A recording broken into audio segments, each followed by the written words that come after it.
तो हाँ जी। जय श्री राम, जय Hanuman. Welcome again in my YouTube channel. चलो आज की इस वीडियो में हम क्या एनालाइज करने वाले हैं, सिंपल कप एंड हैंडल किस वीडियो पे एनालाइज करने वाले हैं। ठीक है, चलिए स्टार्ट करते हैं। ट्रेंड चल रहा हो तो कप एंड हैंडल पैटर्न एक ट्रेंड कंटिन्यूएशन पैटर्न का काम करता है, और अगर मार्केट में डाउन ट्रेंड चल रहा हो तो cup and handle pattern trend reversal pattern के रूप में काम करता है। कप एंड हैंडल पैटर्न कैसे बनता है इसके बारे में जानते हैं। कप एंड हैंडल पैटर्न मुख्य रूप से 3 पार्ट से बनता है। नंबर 1 कप, नंबर 2 हैंडल और नंबर 3 नेकलाइन। इन तीनों पार्ट्स को मिलाकर कप एंड हैंडल पैटर्न तैयार होता है। प्राइस एक रेंज में ट्रेड करते हुए बेयरिश करेक्शन के बाद कंसोलिडेशन जोन में ट्रेड करती है और बाद में फिर से एक बार बुलिश रिवर्सल लेकर ऊपर की तरफ नेक लाइन तक पहुंचती है। इस तरह के प्राइस मूवमेंट के कारण चार्ट पर आपको एक राउंड बॉटम शेप बनते हुए दिखाई देगा। इस पैटर्न के बॉटम की तरफ प्राइस एक रेंज में कम वॉलेटाइल होती है, जिससे एक कंसोलिडेशन जोन बनता है। कंसोलिडेशन जोन के ब्रेकआउट के बाद बायर्स फिर से मार्केट में एंट्री करते हैं और प्राइस को ऊपर की नेकलाइन तक ले जाते हैं। प्राइस रेजिस्टेंस लाइन को टच करते हुए नीचे की तरफ एक टाइट रेंज में आगे बढ़ती है। यहाँ सेलर्स प्राइस को और अधिक नीचे की तरफ ले जाने की कोशिश करते हैं, लेकिन सेलर्स की संख्या कम होने के कारण वो ऐसा करने में विफल हो जाते हैं। एक पॉइंट के बाद फिर से बायर्स मार्केट में अपना इंटरेस्ट दिखाकर बाइंग स्टार्ट करके प्राइस को ऊपर नेकलाइन की तरफ ले जाते हैं। नेकलाइन एरिया में अगर सेलर्स की संख्या अधिक हुई तो ये बाइंग मोमेंटम कभी कंटिन्यू नहीं होगा और मार्केट नेकलाइन से रेजिस्टेंस लेकर फिर से नीचे की तरफ बढ़ते हुए कप एंड हैंडल पैटर्न को फेल कर देगा। नेकलाइन से आने वाला रिजेक्शन अगर कप की हाइट से 50% से अधिक हुआ तो मार्केट अपना बाइंग मोमेंटम फिर से कंटिन्यू करने की संभावना कम हो जाती है। कप की आकार से हैंडल का आकार हमेशा छोटा होना चाहिए। हैंडल की जगह एक टाइट कंसोलिडेशन होना चाहिए और यहाँ ट्रेडिंग वॉल्यूम में गिरावट होनी चाहिए, जिससे यहाँ फ्लैग एंड पोल और ट्रायंगल पैटर्न जैसे बुलिश रिवर्सल पैटर्न बनते हैं, जिससे मार्केट में बुलिश ट्रेंड के कंटिन्यूएशन का सिग्नल मिलता है। नेकलाइन के ब्रेकआउट पर आप लॉन्ग ट्रेड में अपनी पोजीशन बना सकते हैं। तो चलिए अब कप एंड हैंडल पैटर्न में ट्रेड एंट्री कैसे करते हैं ये जानते हैं। जैसे ही प्राइस नेकलाइन के रेजिस्टेंस को ब्रेक करते हुए ऊपर निकलती है तब आप एग्रेसिव ट्रेड एंट्री ले सकते हैं, लेकिन ये एक रिस्की ट्रेड एंट्री होगी, क्योंकि अगर प्राइस रेजिस्टेंस लेवल से रिवर्स होकर नीचे ब्रेक डाउन देती है तो आपका स्टॉप लॉस हिट हो जाएगा। मगर दूसरे तरीके में अगर आप नेकलाइन ब्रेकआउट करने वाली कैंडल के ऊपर की तरफ क्लोजिंग के बाद ट्रेड एंट्री करते हैं तो ये एक सुरक्षित एंट्री मानी जाएगी। आइए अब स्टॉप लॉस सेट करने का तरीका जानते हैं। आपको आपका स्टॉप लॉस चार्ट पर ऐसी जगह सेट करना चाहिए वहां तक अगर प्राइस पहुंच गई तो आपका ट्रेडिंग सेटअप फेल हो जाए। कप एंड हैंडल पैटर्न में अगर प्राइस कप के हाइट से 50% से भी अधिक नीचे आ जाए तो आपका ये सेटअप फेल हो जाता है। इसका मतलब आपका स्टॉप लॉस कप के हाइट से 50% के आसपास होना चाहिए। आपका स्टॉप लॉस हिट होने की संभावना कम हो जाती है। कप एंड हैंडल पैटर्न में प्रॉफिट टारगेट क्या रखें। कप एंड हैंडल पैटर्न में प्रॉफिट टारगेट सेट करने के लिए आप कप के बॉटम और नेकलाइन के बीच का अंतर नापते हुए अपनी एंट्री पॉइंट से ऊपर की तरफ उतने ही अंतर पर आप अपना प्रॉफिट टारगेट सेट कर सकते हैं। अगर आपको मार्केट में चल रहे बड़े ट्रेंड का फायदा उठाना है तो आप ट्रेलिंग स्टॉप लॉस मेथड का इस्तेमाल कर सकते हैं, जिससे आपका प्रॉफिट और अधिक बड़ा बन जाएगा। अगर आपको हमारा ये वीडियो अच्छा लगा तो वीडियो को लाइक और चैनल को सब्सक्राइब करना न भूलें। ध्यान दीजिएगा। धन्यवाद।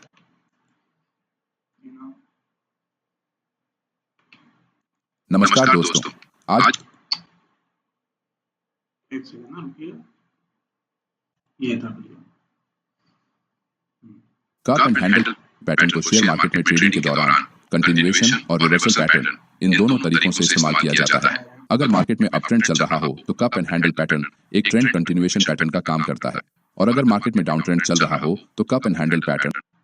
ठीक है, थोड़ा सा ध्यान दीजिए। यहाँ एक बना था ना, ठीक है।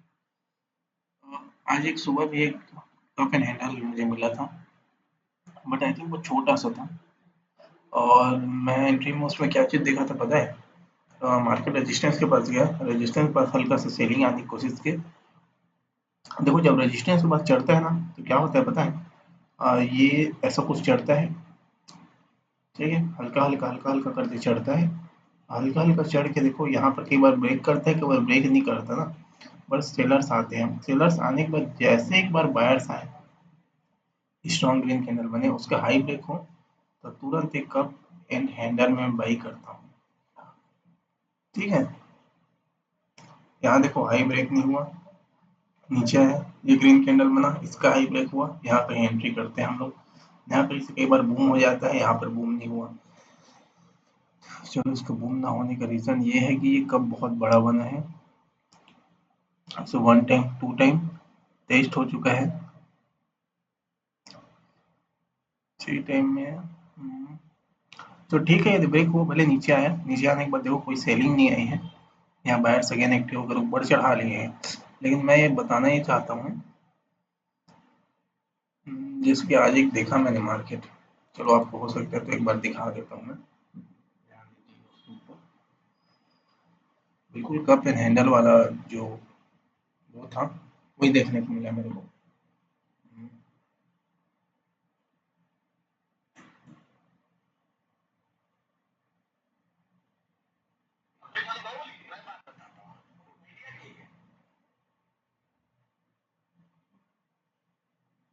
यहाँ पर थोड़ा सा ध्यान देंगे, ठीक है। चलो ये भी कप एंड हैंडल है। यहाँ पे एक टाइम आपको रेंज में आगे बढ़ती है। यहाँ सेलर्स प्राइस को और थोड़ा सा वेट कीजिएगा, बकवास अधिक ज्यादा नीचे की हो रहा तरफ ले जाने की कोशिश करते हैं, लेकिन सेलर्स की संख्या कम होने के कारण वो ऐसा करने में विफल हो जाते हैं। एक पॉइंट के बाद है। ठीक है, इसको ब्रेक कीजिए। कप एंड हैंडल ही दिखाने वाला हूँ आपको ना, ठीक है।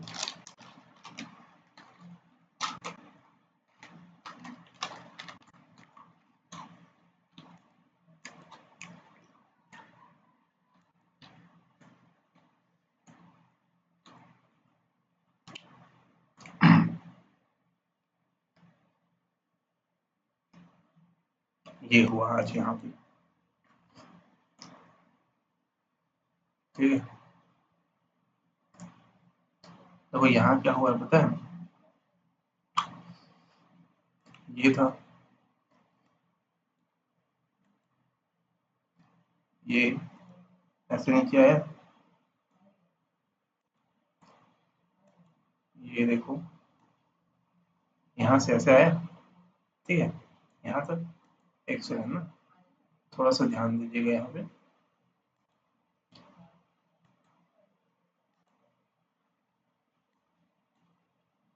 यहाँ पे देखिएगा,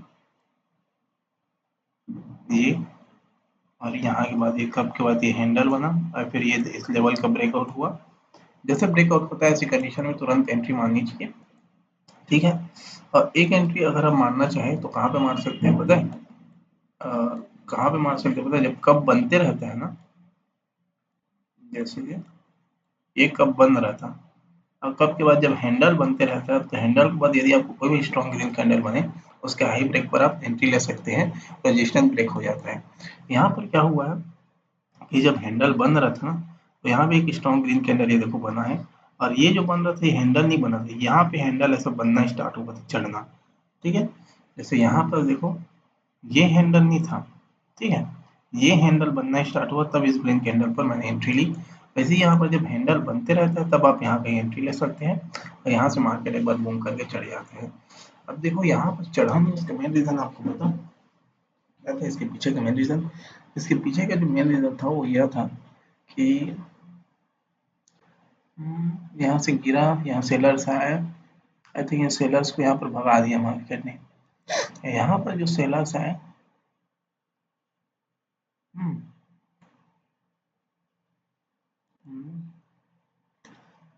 वन वे चढ़ गया ना, देखो यहाँ से काफी काफी नीचे आ गया था लगता है। ज्यादा नीचे नहीं आना चाहिए, ये भी बोल रहे हैं वीडियो में भी कि 50% से ज्यादा 50% से ज्यादा नीचे नहीं आना चाहिए, और कायदे से यहाँ 50% से नीचे आया भी नहीं है, ठीक है, ज्यादा आना भी नहीं चाहिए बोल रहे हैं। यहाँ काफी नीचे आ गया था शायद इसीलिए वन वे ब्रेक नहीं कर पाया, तो कंसोलिडेशन होने लगा, है ना।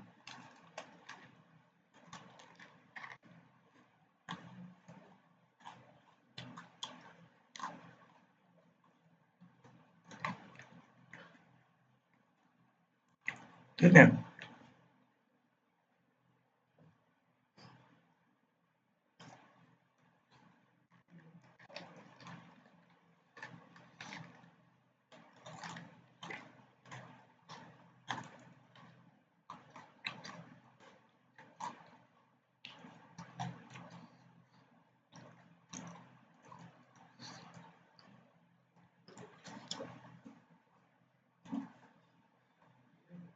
यहाँ पर जब गिर रहा है ना मार्केट,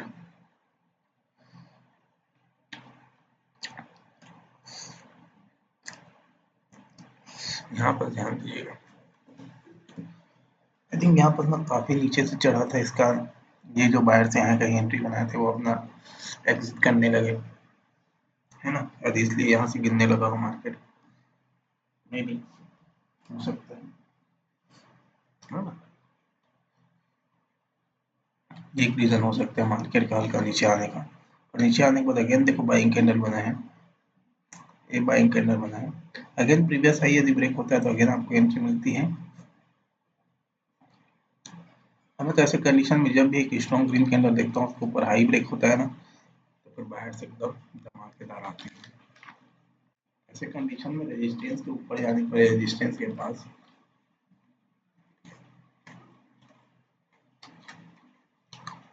रेड कैंडल बनने के बाद यदि ग्रीन कैंडल बने उसका हाई ब्रेक हो, बहुत अच्छी आपको बाइंग देखने को मिलती है। ठीक है,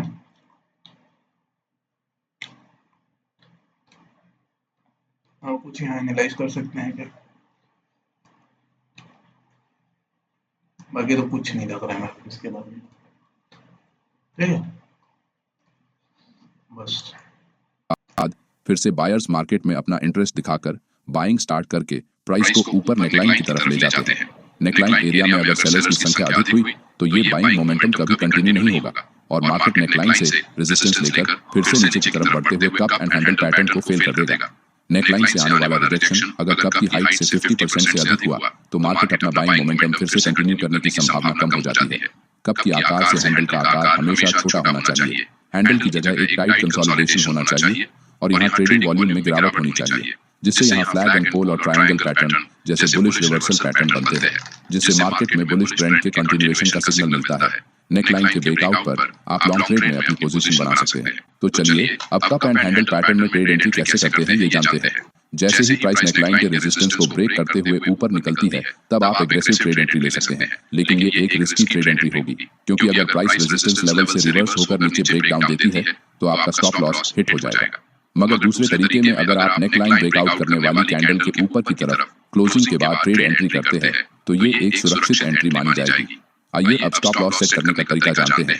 आपको आपका स्टॉप लॉस चार्ट पर ऐसी जगह सेट करना चाहिए वहां तक अगर प्राइस पहुंच गई तो आपका ट्रेडिंग सेटअप फेल हो जाए। कप एंड हैंडल पैटर्न में अगर प्राइस कप के हाइट से 50% से भी अधिक नीचे आ जाए तो आपका ये सेटअप फेल हो जाता है। इसका मतलब आपका स्टॉप लॉस कप के हाइट से 50% के आसपास होना चाहिए। आपका स्टॉप लॉस हिट होने की संभावना कम हो जाती है। कप एंड हैंडल पैटर्न में प्रॉफिट टारगेट क्या रखें? कप एंड हैंडल पैटर्न में प्रॉफिट टारगेट सेट करने के लिए आप कप के बॉटम और नेकलाइन के बीच ठीक है, कोई प्रॉफिट सेटिंग में नहीं करता, इसको नहीं रखूंगा। ठीक है, इसका जस्ट अपोजिट रखा होगा, बताया नहीं कि सेलिंग साइड भी इसका जस्ट अपोजिट रहता है और अधिकतर ये बाइंग साइड ही मिलता है। ठीक है, अब इस पे आते हैं simple head and shoulder pattern का हम लोग एनालाइज करते हैं, क्योंकि अभी तक कितना हुआ 13 मिनट और लगभग 30 मिनट का वीडियो बनाना है, तो इसका भी एनालाइज साथ में कर देते हैं। शेयर बाजार में हेड एंड शोल्डर पैटर्न को सबसे लोकप्रिय रिवर्सल चार्ट पैटर्न के रूप में जाना जाता है। ये चार्ट पैटर्न लोकप्रिय होने से इसे ट्रेड करते समय बहुत से नए ट्रेडर गलतियां करते हैं। आज के इस वीडियो में हम हेड एंड शोल्डर पैटर्न के बारे में जानते समय मुख्य 4 चीजों को ध्यान में रखें। देखना हेड एंड शोल्डर में मैं दूसरा एनालाइज करके जानता हूँ ना, एंट्री लेता हूँ, उससे कुछ सीखने को मिलेगा आपको। ठीक है, रखेंगे। Number 1, head and shoulder pattern क्या होता है और इसे कैसे पहचानते हैं। नंबर 2, ट्रेड में एंट्री कहां करें। नंबर 3, स्टॉप लॉस कहां पर सेट करें और नंबर 4, प्रॉफिट टारगेट क्या रखें। सबसे पहले हम हेड एंड शोल्डर पैटर्न कैसे काम करता है इसके बारे में जानेंगे। इस पैटर्न में कुल 4 पार्ट्स होते हैं, पहला लेफ्ट शोल्डर, फिर हेड और बाद में राइट शोल्डर और सबसे आखिर में एक नेक लाइन। कुल मिलाकर चलो यहाँ पे बाइंग में ट्रेड कंटिन्यूएशन है, यहाँ कहीं मैं मगर मार्केट पैसा आ जाए तो मैं कहाँ पे करता हूँ सेल। अगर इसके नीचे, चूंकि ये मैं एक सपोर्ट नहीं मानता ना इसको, क्यों, क्योंकि इस रेड कैंडल के ऊपर क्लोजिंग किए हैं, सपोर्ट ये है। इसके नीचे किसी ने क्लोजिंग दी है क्या? कायदे से किसी ने क्लोजिंग नहीं दी है। ठीक है, किसी का नहीं। स्ट्रॉन्ग ग्रीन कैंडल के बनने के बाद, जब भी स्ट्रॉन्ग ग्रीन कैंडल बने आफ्टर रेजिस्टेंस ब्रेक या फिर रेजिस्टेंस के पास, मार्केट बूम करता ही करता है। ठीक है, इसका यहाँ बूम किया है, ऊपर गया, ऊपर गया है, कायदे से ये भी अभी सपोर्ट नहीं है। जब इसको सपोर्ट नहीं मानता तो इसको भी नहीं मान सकता। लास्ट सपोर्ट ये भी नहीं है, यही है लास्ट सपोर्ट, ये भी नहीं है, कायदे से ये है।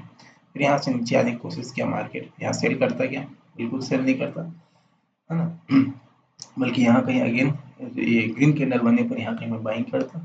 बाइंग करने के बाद अपना टारगेट क्या रखता, चूंकि यहाँ ग्रीन स्ट्रॉन्ग कैंडल है, इस कारण यहाँ पर टारगेट बड़ा रखा गया है और प्लस यहाँ फर्स्ट बारी चढ़ा है, ठीक है। फिर भी यहाँ भी मैं अच्छा खासा रखता है टारगेट, ठीक है। बिल्कुल रखता है मैं यहाँ पर अच्छा खासा टारगेट, अच्छा खासा रख के मैं चल बैठे रहता। यहाँ कहीं तक गया तो यहाँ पे ये यहाँ कहीं निकल जाता ना, क्या जैसे आपको बता रहा हूँ। ये मार्केट गिरा, इसके नीचे इसने क्लोजिंग नहीं की है, मैं यहाँ रुके रहता। ये गिरा, इसने इसके नीचे क्लोजिंग की है, यहाँ कहीं मैं एंट्री बनाता और यहाँ कहीं पे मेरा सेलिंग का ट्रेड बनता, जो कि हेड एंड शोल्डर वाला जो बताया गया है, ठीक है। इस बीच में मैं बिल्कुल सेल नहीं करता, भले यहाँ से यहाँ तक मार्केट गिरी है या फिर यहाँ से यहाँ तक गिरी है, कहीं पे भी मेरी सेलिंग की ट्रेड नहीं बनती। यहाँ एक बाइंग की ट्रेड 100% बनती, 100% इसके ऊपर का मैं वो रखता हूँ। और ऊपर के बाद अगर फिर से यहाँ तक गिरी तो मैं समझ गया हूँ कि मार्केट अगेन नहीं चढ़ पाता, और चढ़ने के लिए कहीं ना कहीं नहीं चढ़ पाता, सीधी बात बताऊँ तो दिखता 90% केस में नहीं चढ़ पाता। ये मैंने देखा भी है, लाइव ट्रेडिंग सेशन में भी देखा है, अभी 3-4 दिन पहले ही देखा है, ठीक है। चलो इनका क्या व्यू रहता है। आकर इन 4 पार्ट्स को मिलाकर ये पैटर्न बनता है। चार्ट पर देखने में ये पैटर्न बहुत ही सिंपल दिखता है। इस चार्ट में प्राइस अप ट्रेंड में मूव कर रही है। मार्केट में कोई भी ट्रेंड हो, प्राइस कभी एक सीधी रेखा में ऊपर नहीं बढ़ सकती। प्राइस को अगर अपना अप ट्रेंड कंटिन्यू करना है तो उसे हायर लोज का फॉर्मेशन बनाते हुए आगे बढ़ना होगा। यहाँ इस चार्ट में प्राइस एक अप मूव देने के बाद ऊपरी लेवल्स पर सेलर्स मार्केट में अपनी एंट्री बनाकर प्राइस को फिर से एक बार नीचे खींचते हैं, लेकिन सेलर्स की संख्या कम होने से चार्ट पर छोटी छोटी कैंडल्स बनती है और प्राइस धीरे धीरे एक टाइट रेंज में कंसोलिडेट होते हुए नीचे आती है। निचले लेवल्स पर एक बार फिर से बायर्स मार्केट में अपना डोमिनेंट बनाए रखने के लिए फिर से बाइंग करते हैं, जिससे प्राइस पिछले हाई को तोड़ते हुए एक नया हाई बनाती है। लेकिन ऊपरी लेवल से फिर से सेलिंग प्रेशर आने से प्राइस एक बार फिर से डाउन साइड मूव करती है और प्राइस अपने पुराने स्विंग लो तक वापस आने से इस लेवल पर एक सपोर्ट एरिया बनता है, जिसे हम नेक लाइन कहते हैं। प्राइस इस सपोर्ट लाइन से रिजेक्शन लेकर एक बार फिर से यहाँ पर जो सपोर्ट बनाई गई है वो इनके हिसाब से ये इसके लिए बनाई गई है, पर मेरे हिसाब से जो सपोर्ट है वो इसके कारण है, क्योंकि यही लास्ट सपोर्ट था कहीं ना कहीं।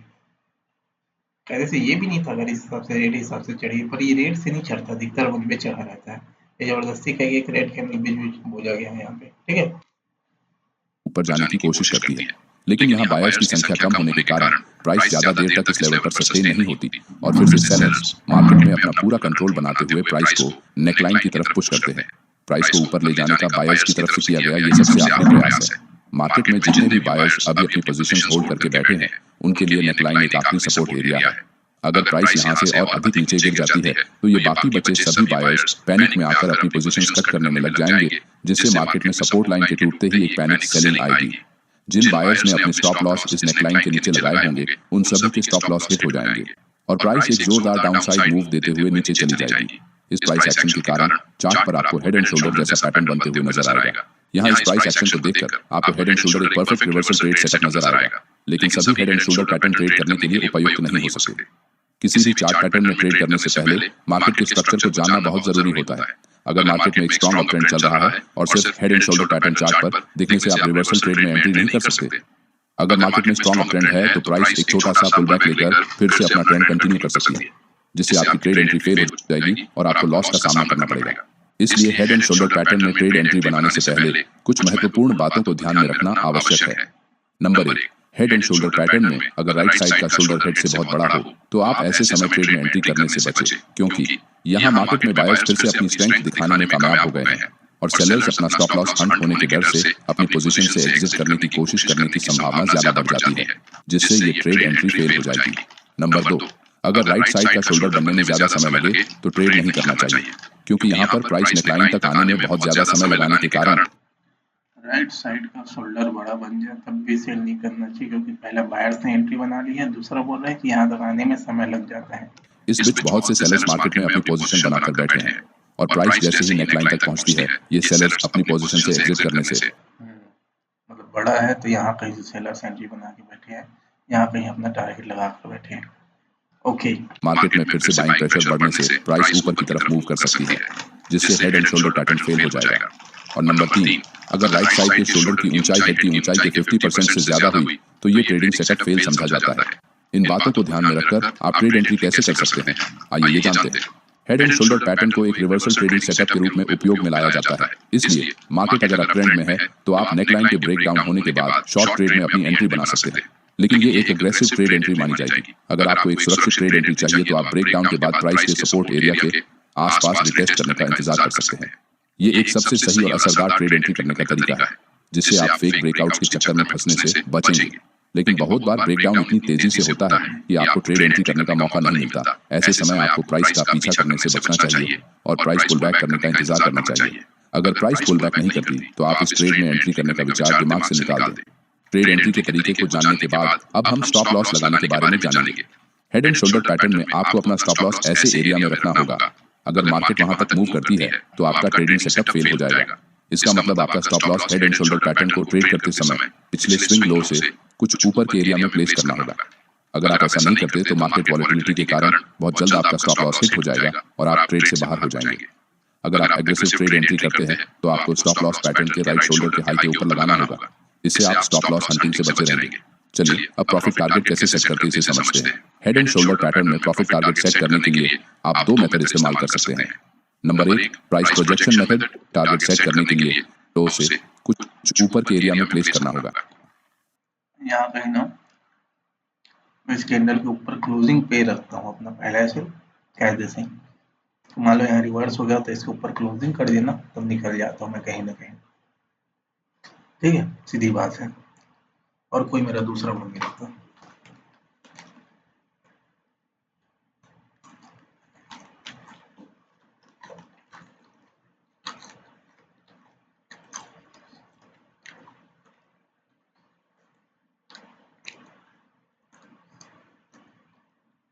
ठीक है, चलो ये वीडियो का भी खत्म करते हैं।